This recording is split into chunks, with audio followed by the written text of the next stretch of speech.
So welcome to our last day of CAP International Congress. The first panel of the day, it's called Providing Exit Pathways, Good Practices, Achievements and Challenges. In this panel, we'll be talking to survivors and frontline workers from Colombia, US, France, and Canada. They will share their experience in support women's efforts to exit prostitution system. All of us here, all of our organizations are CAP members. To introduce myself, I'm Danny. I'm a collective member and frontline worker from Vancouver Rape Relief and Women's Shelter. And it's been truly amazing to be among so many abolitionists.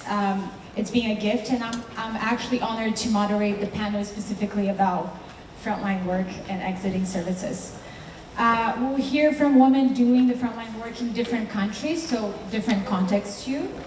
For a Vancouver context, we run a 24/7 crisis line and transition house for women escaping any type of violence. So wife battery, incest, sexual assault, sexual harassment, and prostitution. We provide support for women that were assaulted by johns and pimps or by men pressuring them into prostitution. We assist women that are currently in prostitution, are trying to exit prostitution, and have been no longer in prostitution but still struggling with the long-lasting impacts. Thank you so much for all of you for being here. Each of you will have 6 to 8 minutes to answer the first question, and then I have a follow-up question where you can make your conclusion with 2 to 3 minutes.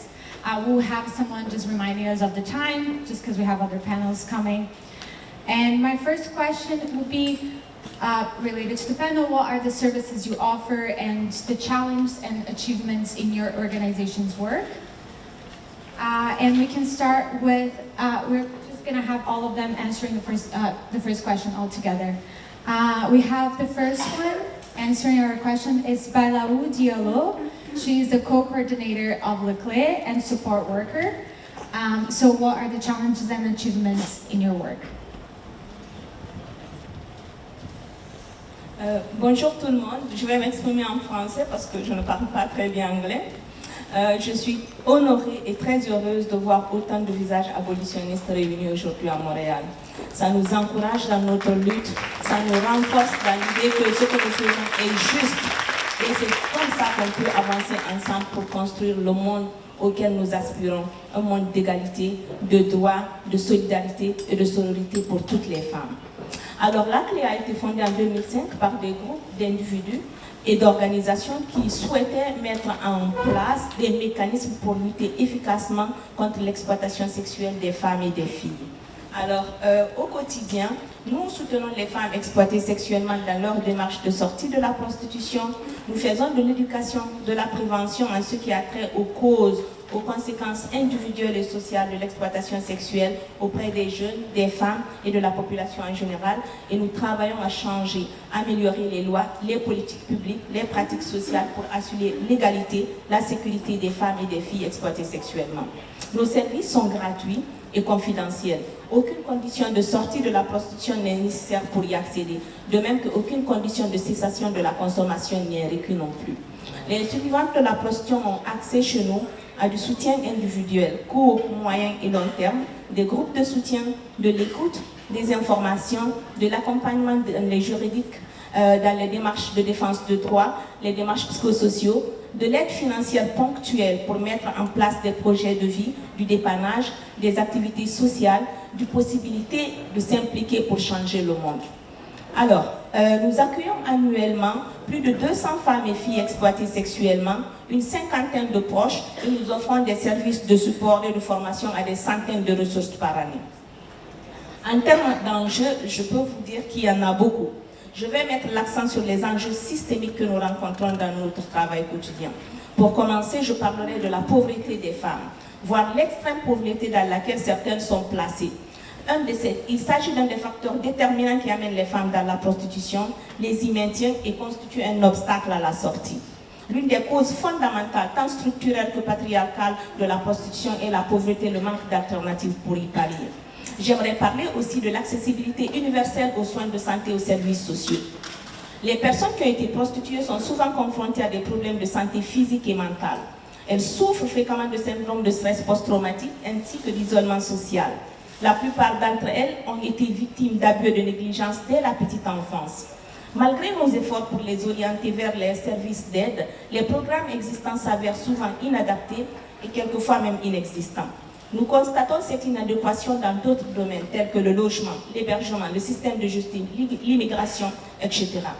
Le sous-financement de nos organisations dédiées à offrir des alternatives à la prostitution est un défi majeur aussi ici au Québec. Souvent, les financements nécessaires pour la mise en œuvre de nos activités proviennent d'appels de projets. Cependant, la durabilité de ces projets et leur impact à long terme demeurent incertains. De plus, nous observons également que dans les régions, le manque de financement est une des causes de non-disponibilité de certains services pour les femmes qui souhaitent entamer des parcours de sortie de la prostitution. Par ailleurs, aucun financement gouvernemental n'a encore été alloué spécifiquement à la mise en place d'un programme de soutien à la sortie de la prostitution. Et pour finir, j'aimerais parler de la menace qui pèse sur nos espaces abolitionnistes non mixtes et qui prend plusieurs formes. Le principe de non-mixité fait partie de notre analyse politique de la réponse à mettre en place pour offrir aux femmes survivantes de la prostitution des espaces de libération de parole, de relâche du contrôle social, de construction de solidarité, de lien social et de stratégie politique, ainsi que de sécurité. Lorsqu'on parle de prostitution, ce sont majoritairement des femmes et des enfants adolescentes qui sont achetées et exploitées par majoritairement des hommes. Les survivantes nous mentionnent le besoin d'avoir accès à des espaces où elles n'ont pas à craindre de subir le harcèlement, du stigma, du recrutement ou de rencontrer d'anciens clients. Nous constatons qu'au sein du mouvement féministe au Québec, que l'analyse abolitionniste de la prostitution semble être remise en question par certains groupes du fait de l'existence des espaces non mixtes. Et par ailleurs, de plus en plus, les différents gouvernements imposent ce critère pour être admissibles à leurs différents appels de projets. Si nos analyses des rapports sociaux de sexe en défaveur des femmes et les stratégies que nous mettons en place pour les agréer ne tiennent plus, à quoi sert notre raison d'être? La question mérite une réflexion et elle mérite d'être posée. Ces différents enjeux créent une sécurité quant à la pérennité des services d'aide aux femmes, rendent notre travail extrêmement ardu et ont des conséquences importantes sur la perception des femmes de pouvoir sortir de la prostitution et donc d'avoir l'espace d'une vie meilleure. Merci. Thank you. Thank you, Valerie. Our next panelist to answer the question is Sherry Jimenez. She's an activist and survivor. She's the founder of EVA Center and the director of Space International. And she's going to tell us a little bit of what it means to exit and what are the challenges and achievements. She's based in US. Thank you, Sherry. Thank you. Good morning, everyone. So before I talk about the EVA Center, we are located in Boston in the US. But sometimes I feel like people really don't quite understand what it is to exit out. And I say this because it's really complicated and it's very, and all of us have our different journeys out.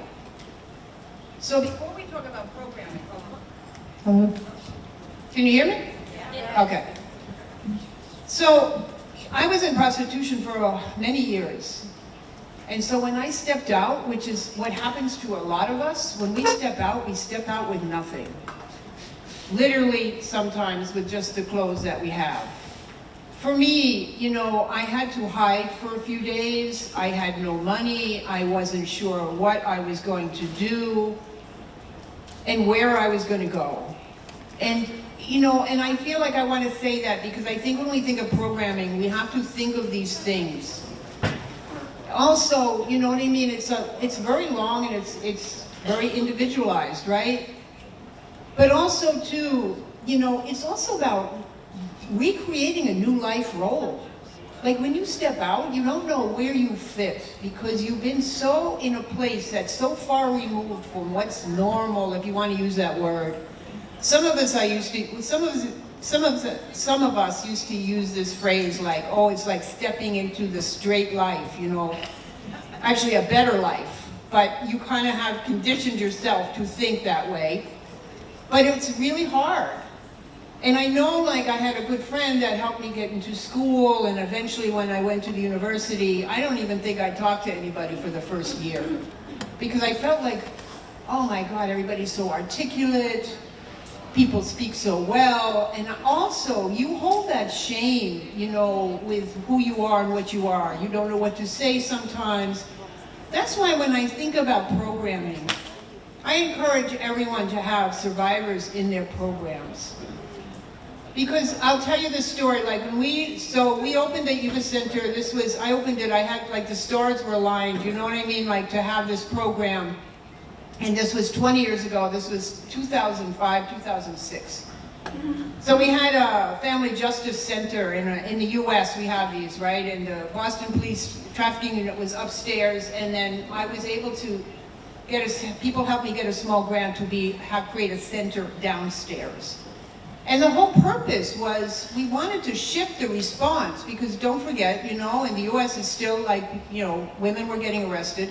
So we wanted to shift the response, and we felt like, you know, law enforcement, they're in the front lines here, you know, and sometimes they're the first responders, unfortunately.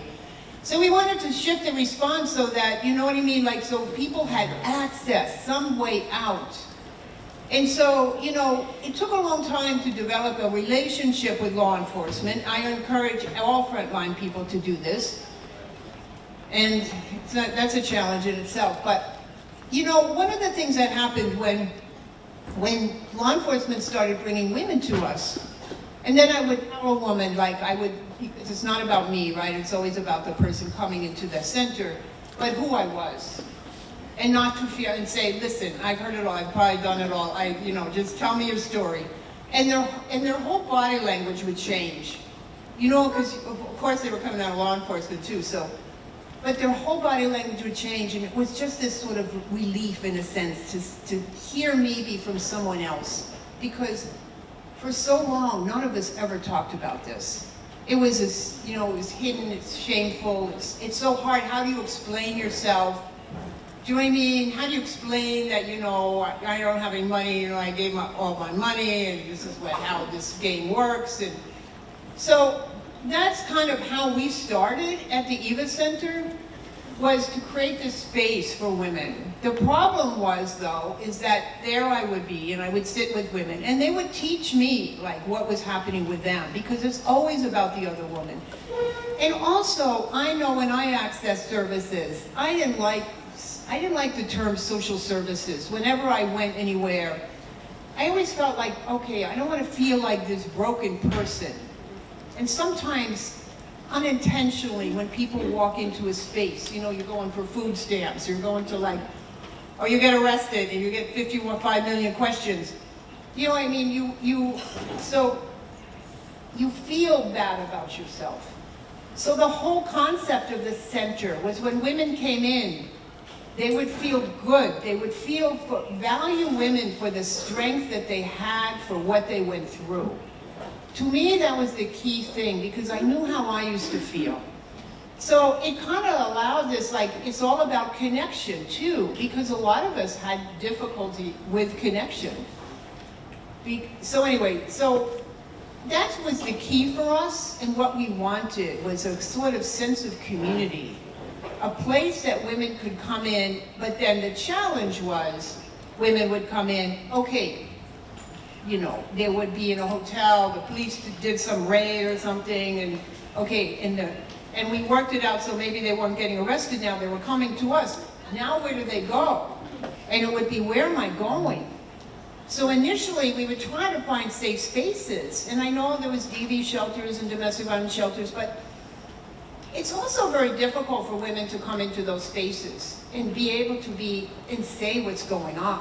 Because there's a lot of judgment, unintentionally, but that's just the reality, from other people in those spaces.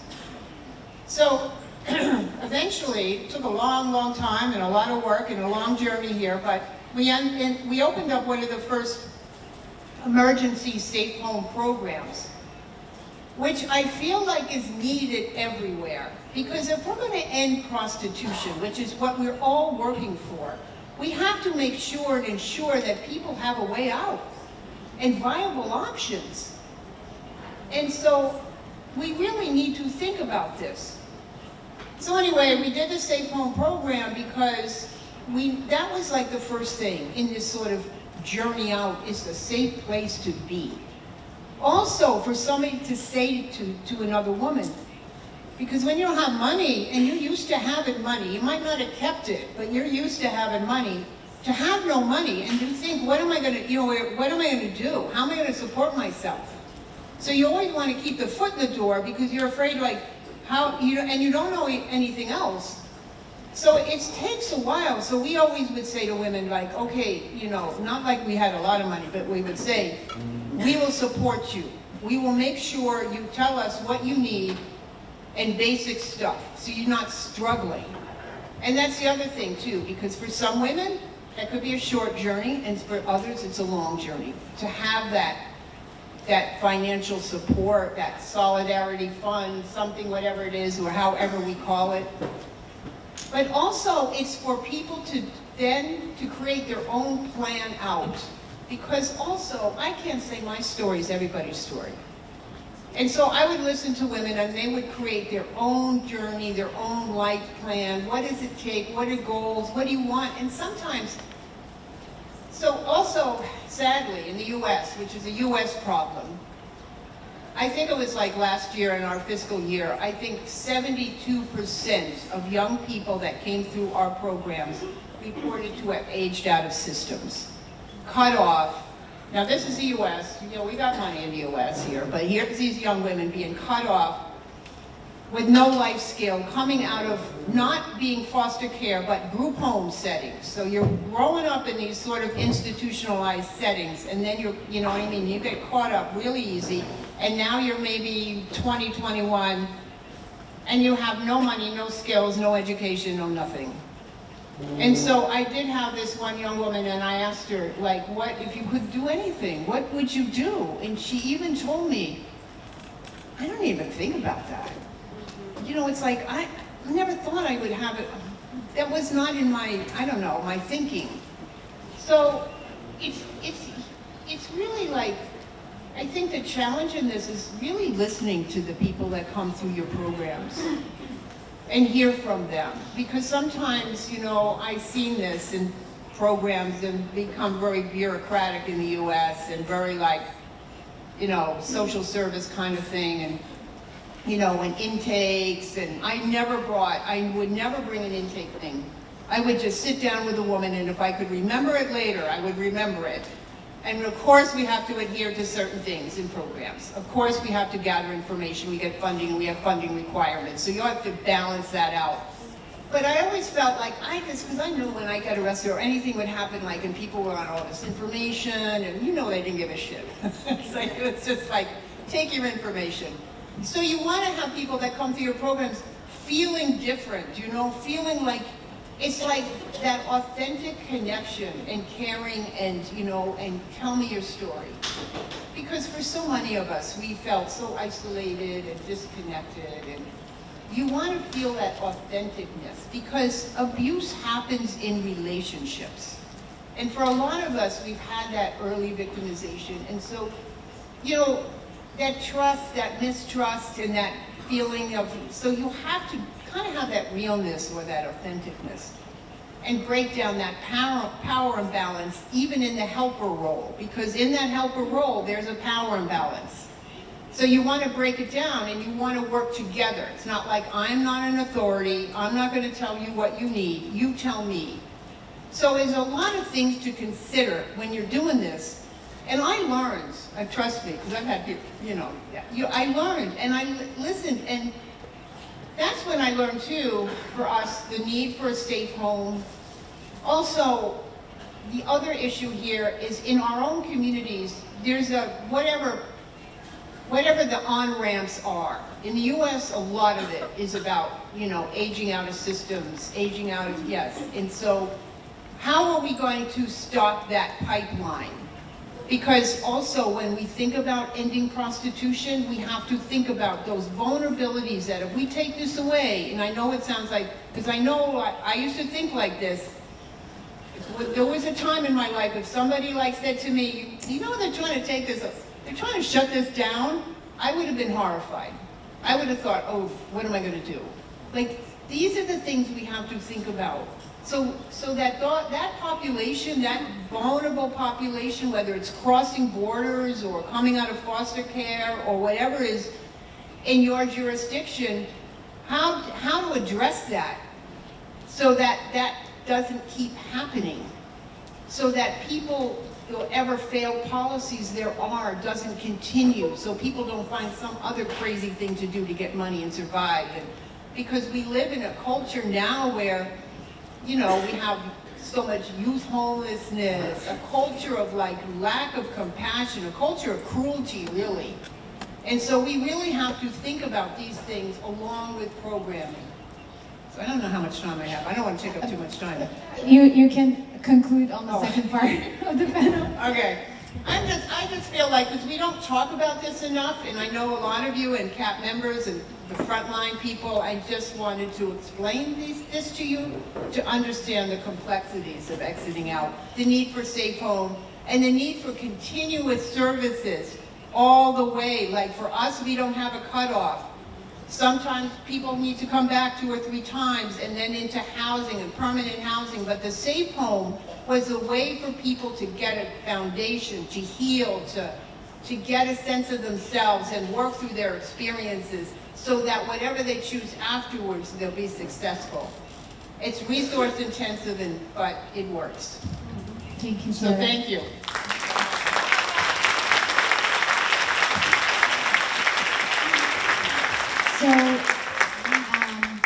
So yesterday we heard from rapporteur and co-author of the French abolitionist law of 2016, Maud Olivier, and we will now hear from Claire Kide, president of Mouvement d'Uni and member of the High Council of Equality in France. And we want to know how is the implementation going and what are the challenges and achievements. Thank you very much, Tani. Good morning, everyone. Bonjour à tout le monde. Je vais passer au français.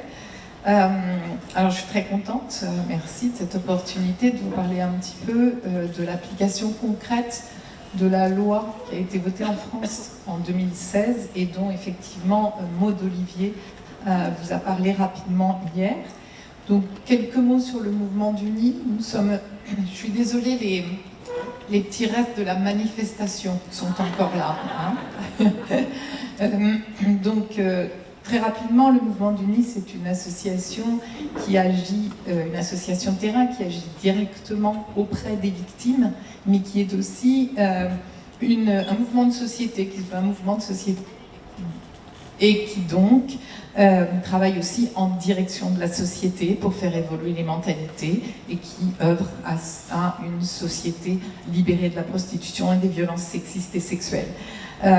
Donc nous sommes plantés sur l'ensemble du territoire français et chaque année nous avons environ 10 000 personnes qui viennent visiter nos locaux. Nous accueillons toutes les personnes de manière totalement inconditionnelle, quelle que soit leur situation et quel que soit ce qu'elles disent de leur parcours, de là où elles en sont, dans le respect évidemment de leur temporalité. J'ai beaucoup de choses qui font écho avec ce que Bailao nous a présenté tout à l'heure, donc je ne vais pas en dire beaucoup plus. Et puis évidemment, si elles expriment le désir de quitter la prostitution, nous allons travailler avec elles à l'élaboration d'un projet en suivant leurs rythmes et leurs aspirations. Et donc voilà, et puis nous avons aussi des activités de prévention dans les établissements scolaires, de formation professionnelle des actrices et des acteurs sociaux et de plaidoyer pour faire évoluer les politiques publiques. Donc voilà rapidement pour nos activités. Je voudrais là prendre plus spécifiquement quelques minutes pour vous parler de ce qui a changé concrètement pour nos associations après donc l'adoption de la loi votée en 2016 en France. Cette loi, comme vous l'a rappelé Maud Olivier, a 4 principaux piliers dont était l'interdiction d'achat d'actes sexuels. Donc il n'est plus autorisé en France d'acheter un acte sexuel et les clients de la prostitution peuvent être pénalisés pour cela. Mais pour nous, associations de terrain, il est évident qu'il fallait qu'il y ait un corollaire fort à cette interdiction. Et là, ça fait vraiment écho à ce que tu viens de dire, Cherry. Quand on quitte la prostitution, on n'a rien. Et donc, pénaliser les clients, c'est très bien, mais il faut aussi, à côté, qu'il y ait des mesures pour accompagner en même temps les personnes qui vont se trouver en difficulté, évidemment. Et donc on est très très heureuse, évidemment, on était très heureuse qu'il y ait dans cette loi un volet social extrêmement important qui prévoit des dispositifs pour aider les personnes qui souhaitent quitter la prostitution. Je vais vous dire très rapidement, concrètement, comment ça se passe. Dans chaque département français a été créée une commission départementale sous l'autorité du préfet, qui est le représentant de l'État au niveau d'un département. Ces commissions rassemblent des représentants de la police, de la justice, du droit des étrangers, des agences pour l'aide à la réinsertion, à l'emploi, des agences de logement social, mais aussi des représentants de l'éducation nationale et puis de l'ordre des médecins aussi. Donc en fait, toutes les composantes qui peuvent participer à aider et à soutenir une personne qui souhaite quitter la prostitution sur tous les aspects, en fait, sont là autour d'une même table. Et des associations comme les nôtres, qui ont reçu un agrément de l'État pour le faire, vont pouvoir présenter devant ces commissions les dossiers de personnes qui souhaitent quitter la prostitution. Et si ces dossiers sont validés, alors c'est un parcours d'une durée de 2 ans qui va s'engager, pendant lesquels l'État va assurer un soutien à ces personnes qui veulent quitter la prostitution, qui se matérialise d'abord par une autorisation provisoire de séjour pour les personnes étrangères qui sont en situation irrégulière en France. Et là, il faut savoir que c'est la très grande majorité des personnes prostituées en France. Les personnes que nous accompagnons sont des personnes étrangères sans papier. Donc cette mesure, elle était vraiment primordiale parce que sans papier, on ne peut rien faire et il n'y a pas moyen de travailler un projet de vie pour quitter la prostitution. Donc autorisation provisoire de séjour qui permet à ces femmes étrangères de travailler et de se retrouver en situation régulière. Donc de pouvoir accéder à des formations, de prendre des cours de français, d'apprendre à conduire, etc. Ces parcours de sortie permettent aussi aux personnes qui n'ont aucun minima sociaux de toucher une allocation financière d'insertion sociale et puis d'avoir un accès prioritaire au logement social, le problème étant que les logements sociaux manquent beaucoup, ça c'est la petite difficulté, et en tout cas, donc ça leur donne directement des droits qu'il était extrêmement difficile pour nous avant d'obtenir. Il fallait qu'on aille frapper à toutes les portes, qu'on court un peu dans tous les sens, et là vraiment ce qui a changé, c'est qu'on a tout le monde réuni autour d'une même table et qu'on peut interpeller ceux qui sont responsables du logement, ceux qui sont responsables de la santé en disant cette personne a besoin de ci, a besoin de ça, qui peut faire quoi, comment est-ce que vous pouvez nous aider. Dans l'idéal, ces commissions, c'est un groupe pluridisciplinaire qui travaille ensemble pour essayer d'apporter le soutien dont les personnes ont besoin. Donc voilà un petit peu comment ça se passe. Concrètement, je ne sais pas combien de temps il me reste, donc concrètement, aujourd'hui en France, il y a environ 1800 parcours de sortie qui ont été mis en place depuis le vote de la loi. Certains sont terminés, puisque c'est 2 ans, et nous avons pu faire un travail avec d'autres associations de terrain en France pour évaluer un peu le résultat. Et à l'issue des parcours de sortie, c'est près de 95% des femmes qui étaient en situation d'emploi. Donc, pour qui... Merci.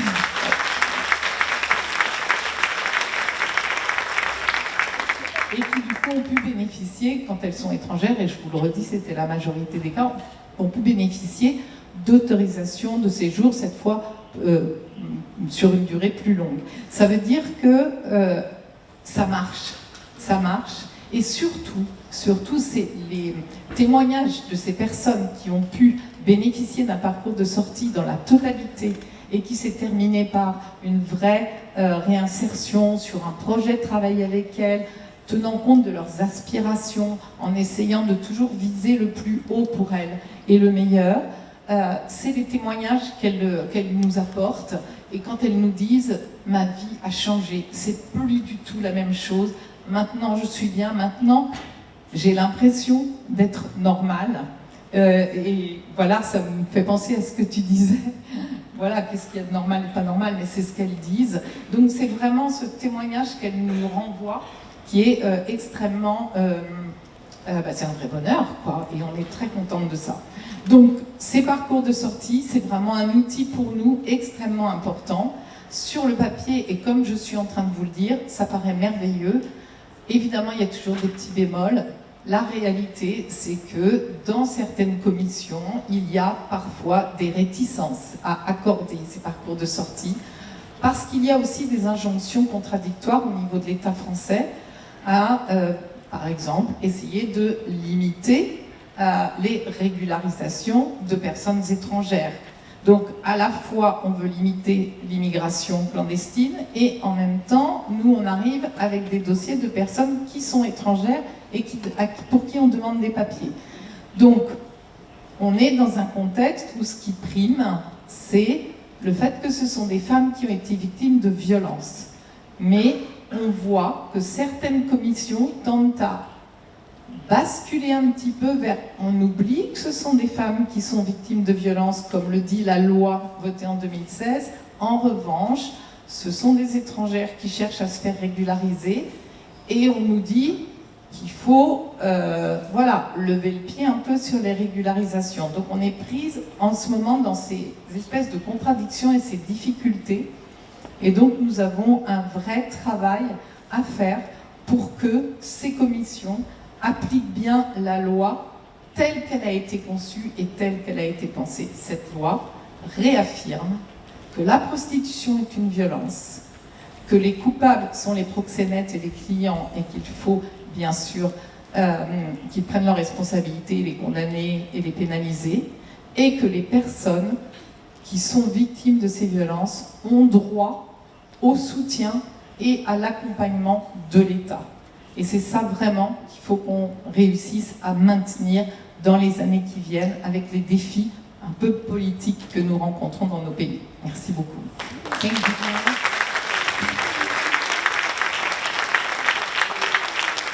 So our last panelist to answer this first question is Claudia Quintero Rolón, an Afro-Colombian woman survivor of prostitution in connection to armed conflict. She's also the founder of Empoderame, a grassroots organization that provides exit services. Thank you, Claudia.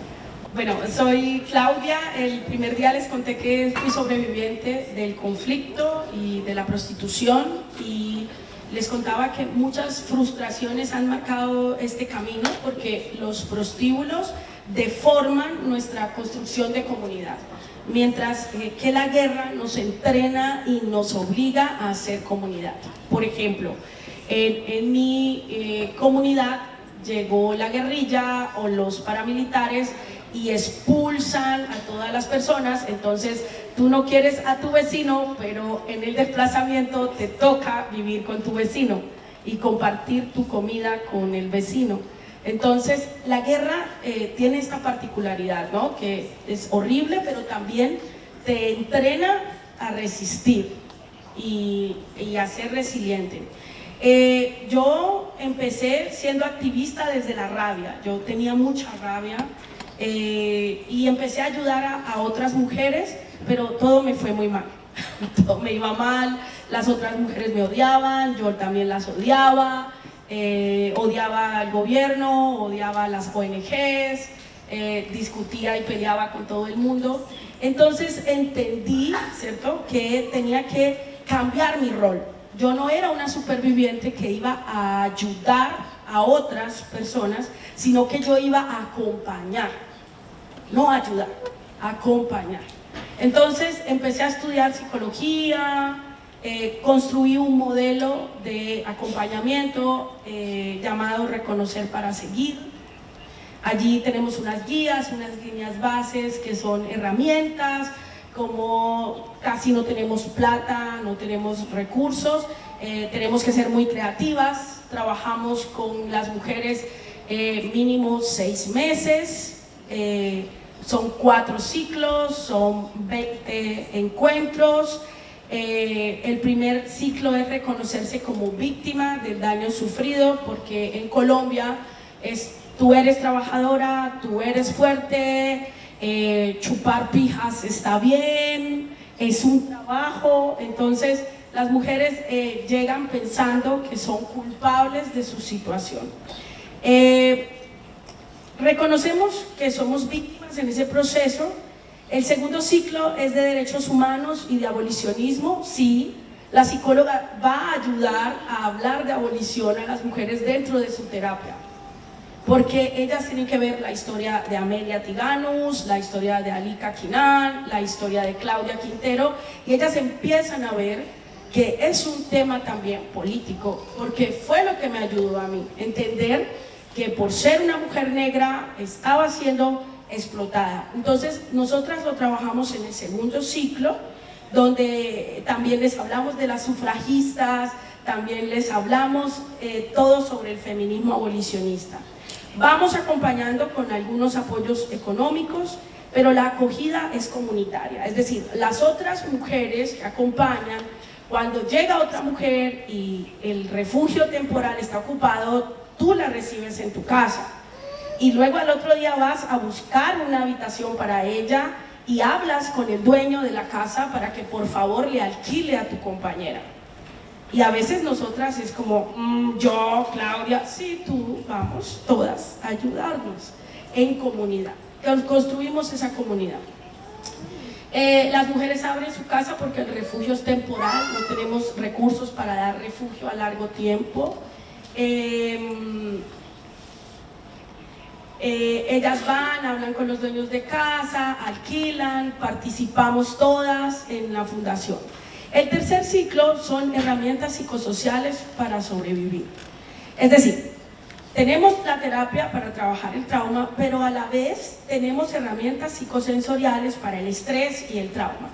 Y tenemos unos trabajos de habilidades sociales, para aprender a trabajar en comunidad, porque en el prostíbulo nos robamos las cosas, nos peleamos por quién es la que más puteros atiende. Entonces trasladamos esa dinámica a la fundación. Entonces nosotras empezamos dentro de nuestros círculos de trabajo a trabajar estas herramientas psicosensoriales, a trabajar inteligencia emocional, y ellas pueden entenderse que somos parte, que somos importantes dentro de la fundación y que somos hermanas. En el último ciclo es trabajo social para encontrar una vocación. Yo construí este último ciclo pensando un diciembre 31, el nuevo año, en el año 2015. Yo me arrodillé y dije, Dios mío, no sé hacer nada, solo sé la prostitución. Necesito habilidades, necesito aprender a hacer otra cosa. Entonces empecé a estudiar producción multimedia y empecé a trabajar haciendo páginas web, escribiendo en portales, y vi que era muy buena en esto.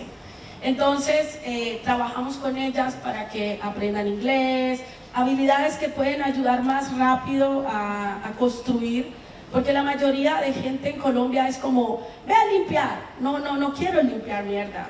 Por eso fui puta, porque no me gusta limpiar la mierda. Entonces tienes que estudiar, ¿sí? Y tienes que ir, y ellas, tener referentes les ayuda mucho. Y creo que ese es el plus, el hecho de mi historia estar ahí, real, ellas se sienten que puedo yo también hacerlo. Entonces, algo muy importante, y yo sé que Cherry lo sabe, es no medir bajo mi termómetro su proceso, ¿sí?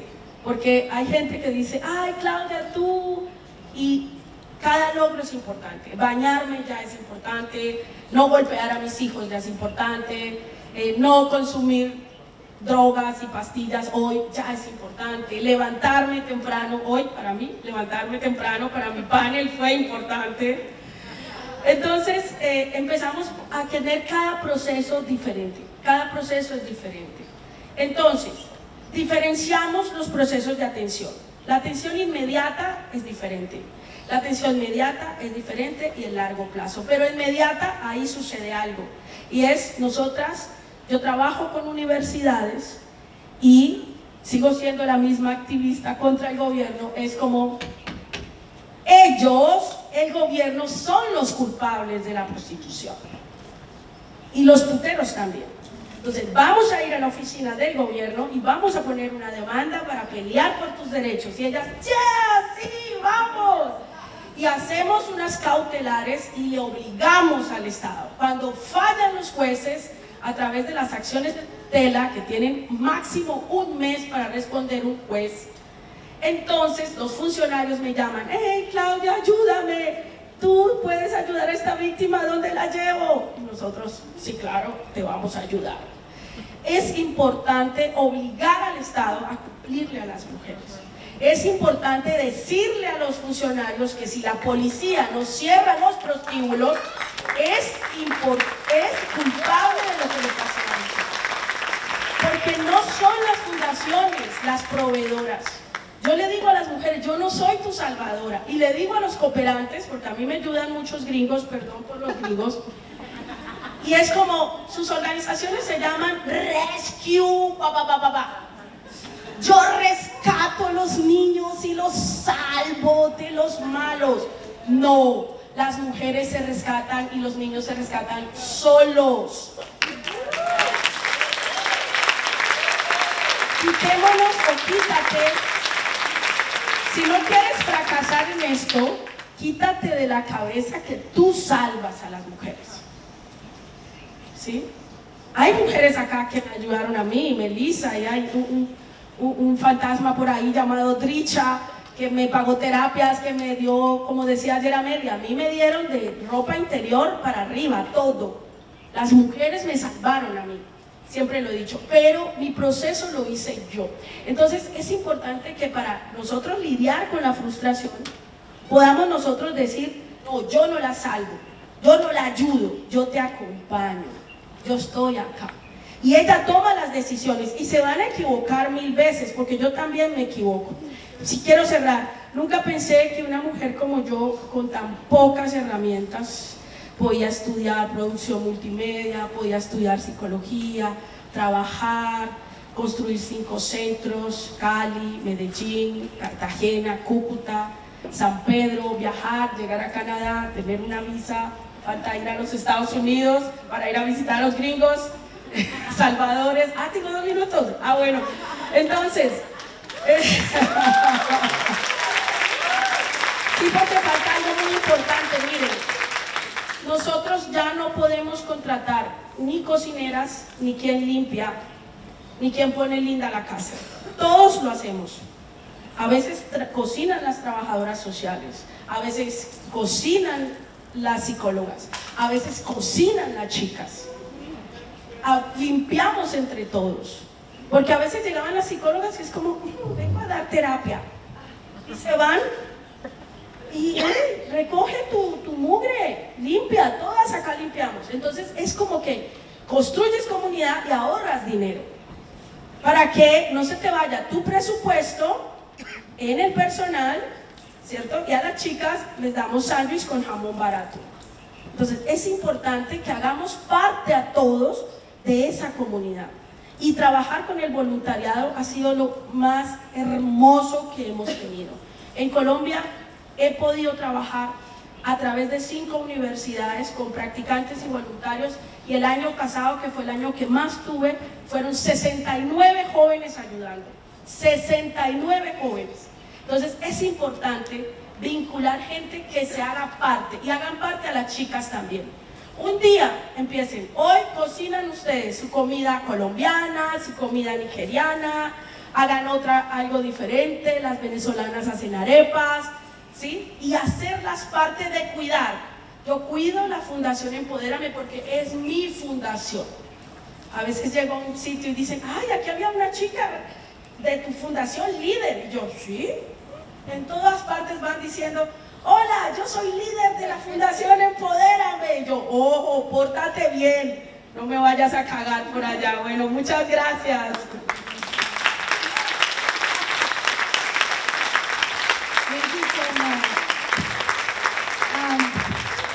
So I think it's been very clear since yesterday and in our panel that when we argue for the abolition of prostitution, we are just not arguing for pimps and junks to be arrested. The state needs to respond to women's need in the first place, so women don't have to resort to it or have actually viable options to exiting. And I think we all touched a little bit in what are the demands or what are you asking from other stakeholders such as state, but also the community. Claudia was talking a little bit about that. You kind of went through a little bit, but if you want to just finish in a few words, what are you asking from other stakeholders? Start with Bailaou. Alors, les autres parties prenantes, donc on a parlé beaucoup de l'État, mais et les médias et le grand public, tout le monde a un rôle à jouer dans la lutte que nous menons. Nous aimerions donc faire comprendre à l'État, les médias et le grand public que les femmes et les filles sont amenées dans la prostitution par un manque de choix dans leur vie. Ou parce que des hommes, souvent proches d'eux, leur ont fait miroiter une vie de rêve ou d'argent à volonté. Comme société, nous avons trop longtemps toléré, encouragé, excusé les hommes décidant d'acheter des actes sexuels. Cette pratique est incompatible avec une société prônant des droits humains et l'égalité. La prostitution, on l'a dit, on l'a rappelé depuis hier, est à l'intersection du sexisme, du racisme, du capitalisme et de l'impérialisme. Toutes les femmes peuvent se retrouver dans la prostitution, mais au Canada ici, nous constatons que souvent les proxénètes ciblent les plus marginalisées, c'est-à-dire les femmes racialisées et les femmes autochtones. Elles se retrouvent le plus souvent dans la prostitution par rapport à leur poids démographique sur le territoire. Il importe de s'attaquer à la demande pour les actes sexuels tarifiés. On parle souvent des femmes, mais au Canada ici, on ne parle pas assez des clients. Si nous souhaitons offrir plus aux femmes dans la prostitution, nous réclamons des changements de loi, de règlements, de politique, qui aideront à offrir des parcours de sortie aux femmes et aux adolescentes, des lois et des programmes qui vont prévenir leur entrée dans la prostitution et exiger des changements de comportement envers ceux et celles qui profitent de la prostitution d'autrui. La construction des alternatives est la seule réalité possible dans les conditions, et c'est pour ça que nous aimerions aussi, comme en France et comme d'autres pays qui ont adopté le modèle égalité, que le gouvernement du Québec accepte de financer un programme de soutien à la sortie de la prostitution. Je dois vous dire, je n'ai pas eu beaucoup de temps, mais depuis 3 ans, la Clé incorporelle travaille avec une dizaine de femmes survivantes pour penser un modèle québécois de programme de soutien à la sortie. Nous avons fini de construire ce modèle et nous sommes actuellement en train de faire les représentations possibles auprès des différents paliers de gouvernement pour mettre en place ce programme-là. Les femmes se sont impliquées. Elles ont chacune à leur niveau contribué à la construction d'un argumentaire, que ce soit par des messages, que ce soit par des témoignages, que ce soit par des vidéos. Elles se sont levées cette année. On a eu une quinzaine de rencontres avec des politiciens. Elles étaient toujours là. Elles ont contribué à faire en sorte que le gouvernement du Québec, aujourd'hui, a accepté, avec le gouvernement fédéral et au niveau municipal, de financer la construction de la première ressource d'hébergement transitoire avec soutien communautaire sur l'île de Montréal. Cela n'aurait jamais pu avoir lieu sans les femmes survivantes de la prostitution. Nous devons travailler avec elles, nous devons les écouter et nous devons amener notre gouvernement à agir parce que selon nous, cela relève de leur responsabilité. Merci.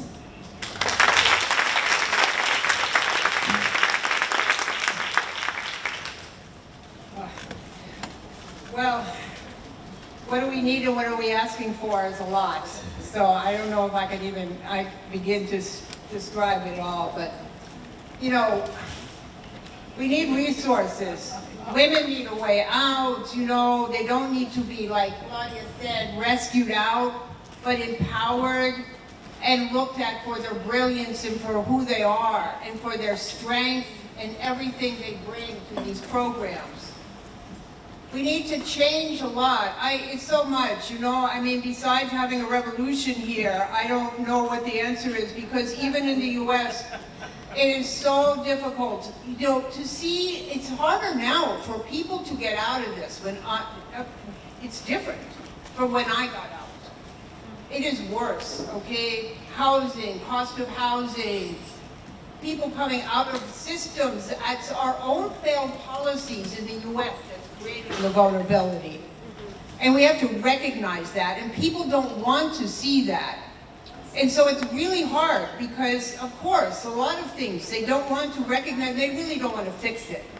That's why it's really hard to answer this question, because there's so many forces that want to keep these sort of policies and our neoliberal policies, you know, and who knows next year in the US where we're going to be after our political election. So I don't know. I really think, though, we need to fight for this. You know, we have to get people out there, and we have to keep fighting and fighting and educating and getting resources. In the US also, it's very hard for us to get money because it's all about under that trafficking frame. So what doesn't allow us to get the kind of money that we need because we won't adhere to that frame. And that we want it, they're not going to dictate, funders aren't going to dictate to us what analysis we're going to take. We're going to dictate to them. But it takes the strength and power of all of us to do that. But that's why we're all here, right? And that's what we're all trying to do. But we still got a lot of work to do. So I will just pass this on. Thanks, Sharon.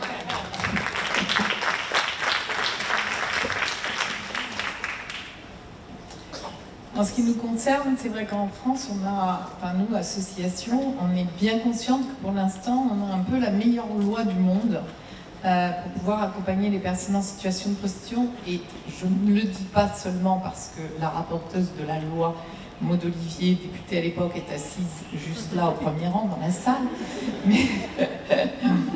Mais voilà, je pense que c'est une réalité parce qu'on a appris aussi des pays qui avaient passé des lois précédemment et que tout ce qu'on peut espérer, c'est que le prochain pays qui va bientôt basculer, on l'espère très vite, dans le camp des pays résolument abolitionnistes aura une loi encore meilleure que la nôtre.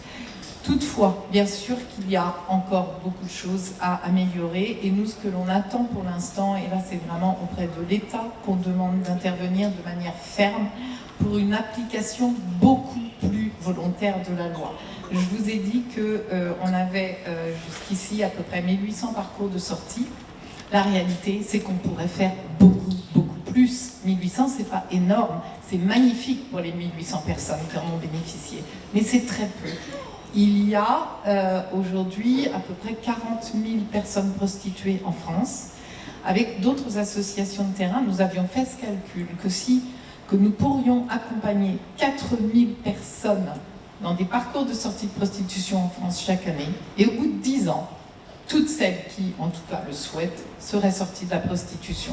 Ça veut dire qu'il faut absolument qu'au plus haut niveau de l'État, il y ait des consignes très fermes qui soient données dans les départements pour que la loi soit appliquée, mais qu'il faut aussi permettre aux associations de pouvoir en accompagner plus, qui demande quand même un peu plus de moyens.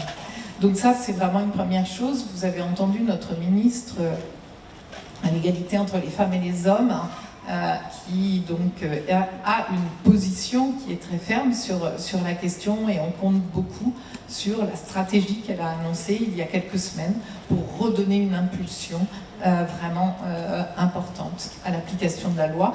Et puis la deuxième chose, je dirais que nous avons vraiment besoin de travailler en direction de la société parce que parallèlement à un contexte législatif abolitionniste qui considère la prostitution comme une violence, nous avons une opinion publique qui est baignée de plus en plus et des médias qui relaient le discours du lobby des pro-travail du sexe, et que ça s'installe, ce discours s'installe partout, et donc c'est une position assez étrange d'avoir une législation très favorable, mais un discours qui a tendance à s'imposer, qui n'est vraiment pas le bon.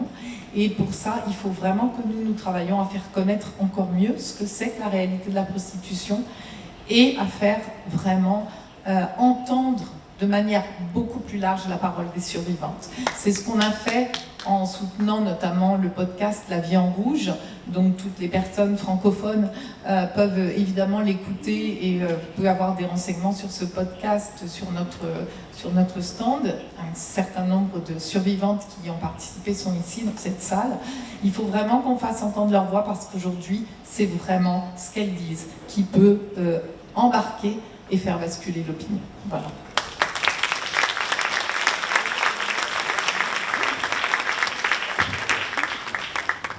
Sigo de una. Ah, ok. Sí hay, señor traductor. ¿Ok?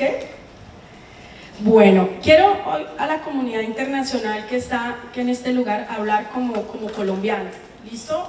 Voy a hablar como colombiana en este momento de lo que pedimos. Colombia tiene ahora 8 conflictos armados, ¿sí?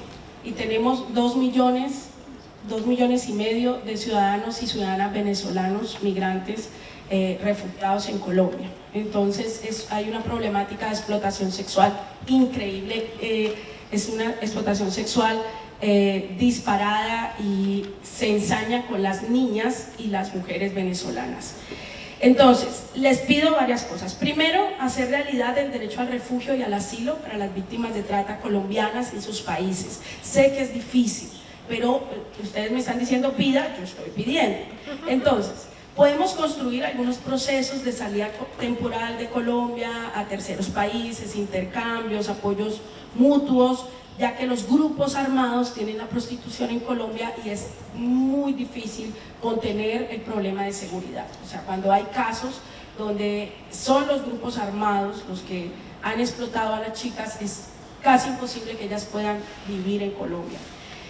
A la cooperación internacional a veces nos piden peticiones para firmar cartas de otros países, pero nunca veo de Colombia, entonces quiero que intervengan, hablen, opinen, apoyen a Colombia, no me voy a enojar por eso, pongan en debate a Colombia, porque sus países dan dinero de sus impuestos y ese dinero cae en el lobby proxeneta en Colombia. Y les voy a contar, por ejemplo, ustedes, Canadá y España especialmente, y Francia, han financiado la paz en Colombia con el grupo armado de las FARC, ¿sí?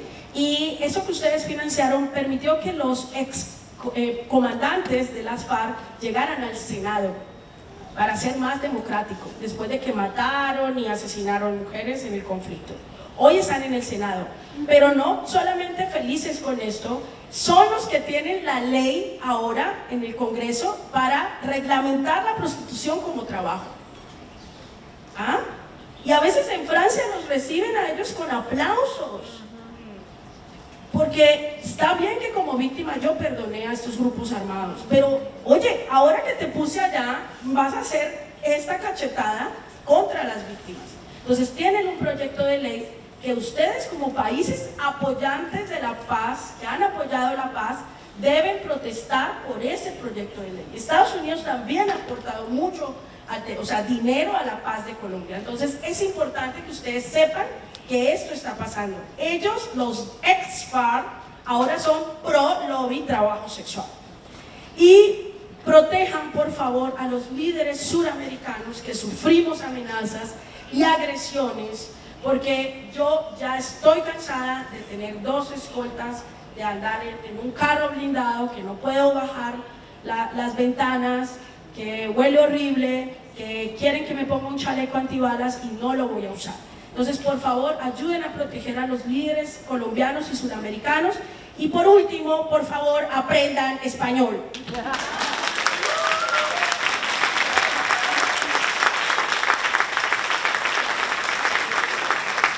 Thank you so much for all of you for being here and for sharing so much different perspectives with us. I think you all kind of said a little bit about this approach led by survivors and an approach about empowering women rather than just rescuing them and helping them.